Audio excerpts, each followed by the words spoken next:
Poem 13. Her smile in our daughter, day 13. The light.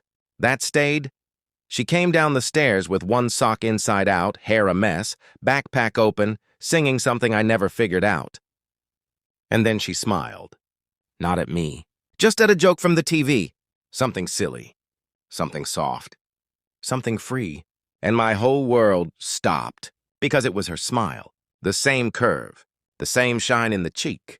The way her top lip dipped just slightly when joy dared to speak. It was like time cracked open and said, "She's not gone." Not entirely. Not if her smile still lives on. She didn't notice the way I froze. Didn't see my eyes glaze.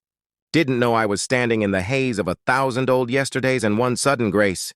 Because even after all the breaking, all the words I spit like nails, there was something so innocent in that face. A tale of what we once were. Of soft mornings, of inside jokes, of love before it learned how to choke. And for a second I whispered, "Thank you." Not to the room, not to God, but to her. To the woman who once swore I could be more, who gave me a daughter with eyes that restore.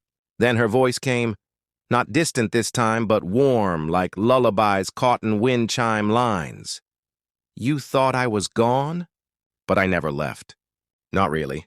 I live in the way she ties her shoes, in the way she tells the truth even when it hurts, in the way she forgives over and over again because she loves first. She is me and you, and all the best parts we forgot we grew. So now, when I see her smile, I don't just ache, I rebuild. Because maybe loving her mama broke me in places, but loving our girl is how I heal. Poem 14, I spoke like my father. Day 14, the words I inherited, I heard myself yellin', I froze. Not because of what I said, but because I'd heard it before. Years ago, back when I was 8, hiding behind a cracked bedroom door, watching a man point fingers with words like blades and a woman folding into herself like she'd caused the war. You never listen.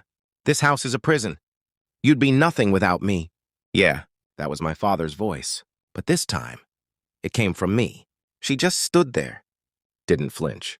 Didn't fire back. She just looked at me like she was watching a train she saw coming but couldn't stop. And the worst part?